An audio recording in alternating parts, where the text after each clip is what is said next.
आप देख रहे हैं उत्तराखंड लाइव न्यूज, खबरों की सच्चाई तक।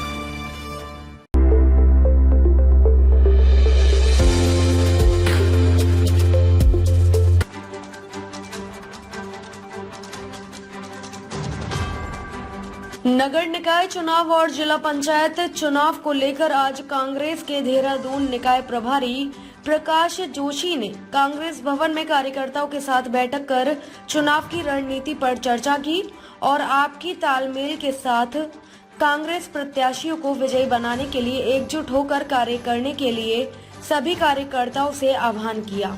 कांग्रेस प्रभारी प्रकाश जोशी का मसूरी पहुंचने पर कांग्रेस कार्यकर्ताओं ने जोरदार स्वागत किया। शहीद स्थल पर झूला घर पर प्रकाश जोशी और कांग्रेस कार्यकर्ताओं ने राज्य आंदोलनकारी शहीदों को श्रद्धांजलि अर्पित करने के बाद कांग्रेस भवन में बैठक का आयोजन किया। देहरादून निकाय प्रभारी प्रकाश जोशी ने कहा कि ब्राजील सरकार को चुनाव कराने को लेकर हाई कोर्ट भी फटकार लगा चुकी है और जल्द ही राज्य में निकाय चुनाव होने हैं। उन्होंने कहा कि सभी कांग्रेस कार्यकर्ता एकजुट होकर चुनाव मैदान में उतरेंगे और कांग्रेस प्रत्याशियों को विजयी बनाएंगे। उन्होंने कहा कि सभी कार्यकर्ताओं को एकजुट रहने को कहा गया है ताकि आने वाले चुनाव में कांग्रेस बेहतर प्रदर्शन कर सके। शहर कांग्रेस अध्यक्ष अमित गुप्ता ने कहा कि कांग्रेस प्रभारी द्वारा बैठक में कार्यकर्ताओं को नया जोश मिला है। उन्होंने उम्मीद जताई है कि आने वाले नगर निकाय चुनाव में सभी कार्यकर्ता एकजुट होकर 13 वार्डों और अध्यक्ष पद पर कांग्रेस प्रत्याशियों को विजयी बनाने का कार्य करेंगे। आज की मुख्य बैठक का सबसे पहले तो स्थानीय निकाय के चुनाव जो कि प्रस्तावित है, काफी समय से भारतीय जनता पार्टी या राज्य सरकार घबरा रही है और इसीलिए चुनाव को टालती जा रही है। पर चलो, चुनाव तो होने ही होंगे। हाईकोर्ट ने फटकार लगा चुकी है, लेकिन चुनाव तो होंगे, चाहे वो अब हो चाहे थोड़ा समय बाद हो। कांग्रेस पार्टी ने मुझे इन्हीं चुनाव की तैयारी के लिए एक जिम्मेदारी दी है, जिसके उपलक्ष्य में यहाँ आया था आज और बड़ी अच्छी मीटिंग रही, बड़ी ही शानदार। बहुत ही धैर्य से सबने उस मीटिंग में भाग लिया और सबने बड़े रचनात्मक और एक सकारात्मक अपने विचार और अपने जो भी उनके सुझाव थे इस मीटिंग में रखे। आज की मीटिंग पूरी तरह से संगठनात्मक ढांचे को, जो हमारी वार्ड कमेटीज हैं, नगर कमेटी है, उसको फिर से एक सुधार, उसमें जो भी करने की जरूरत है, जो छोटी मोटी कमी भी है, उसको दूर करने पर फोकस करी गई और सबने एक मत से निर्णय लिया।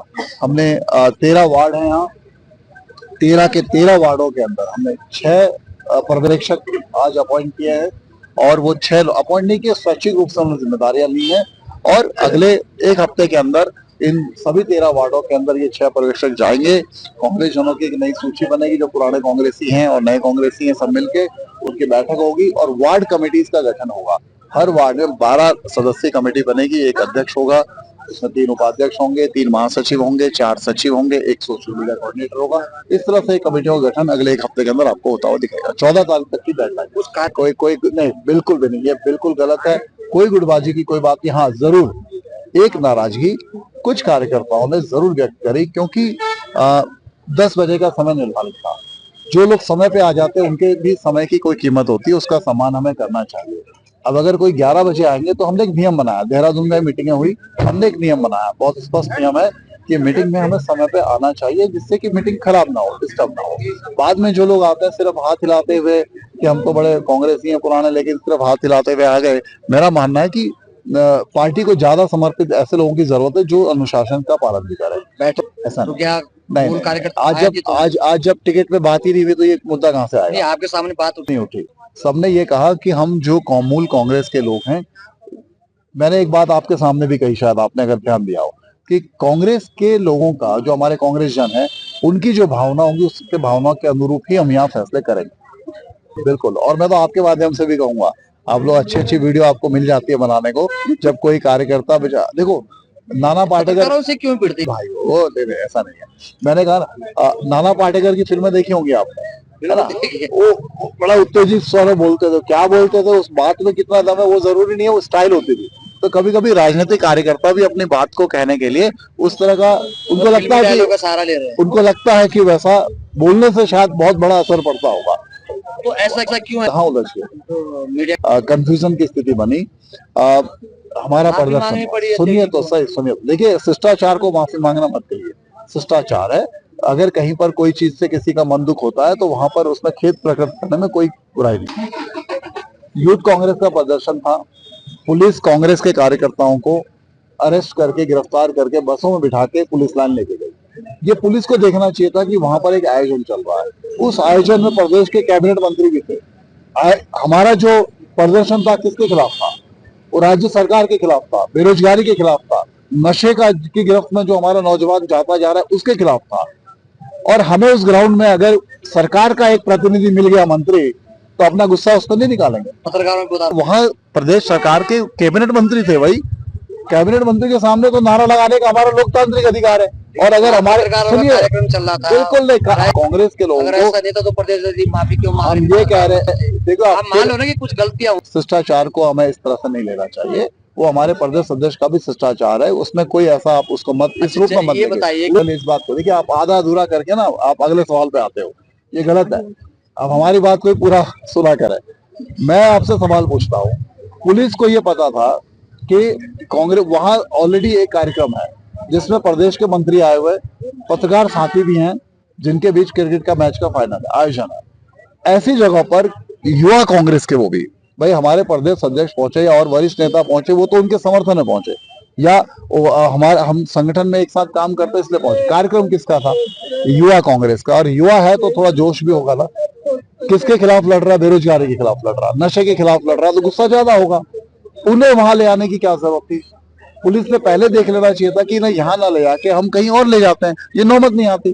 तो कहीं ना कहीं हो सकता है ये खुद राज्य सरकार की भी साजिश हो कि कांग्रेसियों को पत्रकारों से भिड़ाने की कोशिश करो, ये साजिश है। इसको कर दिया, क्या वो पत्रकार भी खेद व्यक्त करेंगे? ये पत्रकार जो निकाय चुनाव सरकार टालती जा रही है और अभी भी जो कोई मंशा नहीं दिख रही है आपको, तो कांग्रेस तो पूरी तरह तैयार है, लेकिन ये भी सच है भारतीय जनता पार्टी और राज्य सरकार पूरी तरह डरी हुई है स्थानीय निकाय चुनाव से। उन्हें पता है कि वो हारने वाले हैं और वो हार रहे हैं। अब हम तो बार बार कह रहे हैं उनसे, हम तो आप करिए चुनाव जल्दी से जल्दी, नहीं भी करेंगे तो हमारे नेता, तो हमारे जो वरिष्ठ नेता हैं बार बार आग्रह भी कर रहे हैं।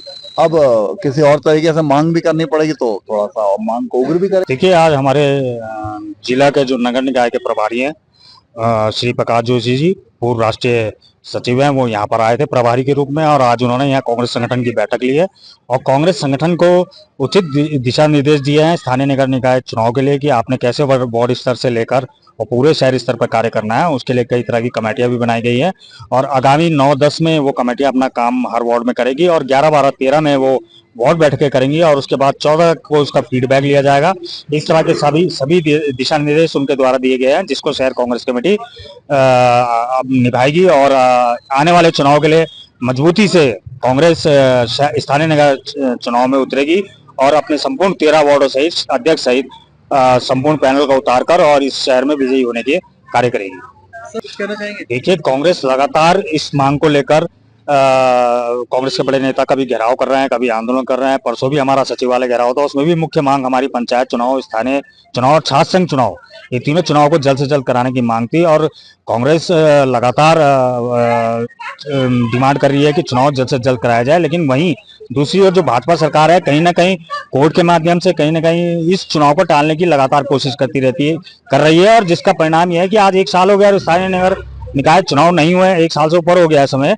तो कहीं ना कहीं कांग्रेस से जो स्थानीय नगर चुनाव है, क्योंकि वो बैलेट पे होना है और बैलेट पे जो चुनाव होना है उसमें भाजपा डर रही है कहीं ना कहीं कि कांग्रेस इस चुनाव को यहाँ जीतेगी, इसलिए वो लगातार चुनाव को पीछे करने की अपनी पृष्ठभूमि बनाने का कार्य कर रहे हैं। लेकिन वो कितनी भी कार्य कर ले, कांग्रेस स्थानीय जो चुनाव होंगे नगर निकाय के, पंचायत के, इसमें पूर्ण बहुमत से कांग्रेस की सरकार बनेगी। यह आने वाला समय आप देखेंगे कि कांग्रेस पूर्ण रूप से इस चुनाव में उतर के आएगी और कांग्रेस ही इसमें विजयी होगी।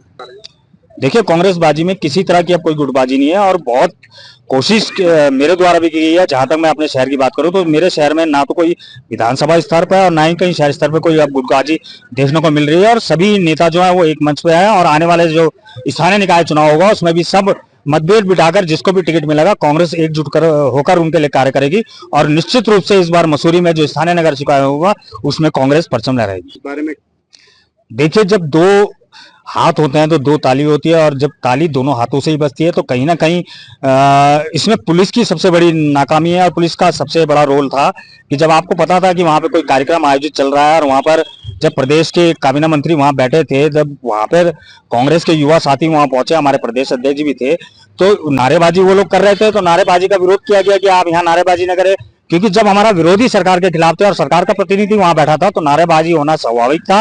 और कहीं ना कहीं इसमें कहीं ना कहीं जब पुलिस वहां हमारे सारे साथियों को लेकर पहुंची, गिरफ्तार कर लेकर पहुंची, तो कहीं ना कहीं इसमें भी बीजेपी की मुझे साजिश दिख रही है कि कहीं ना कहीं पत्रकार और कांग्रेस को भिड़ाने का काम उन्होंने वहां पे किया। मसूरी से धर्मेंद्र सिंह की रिपोर्ट।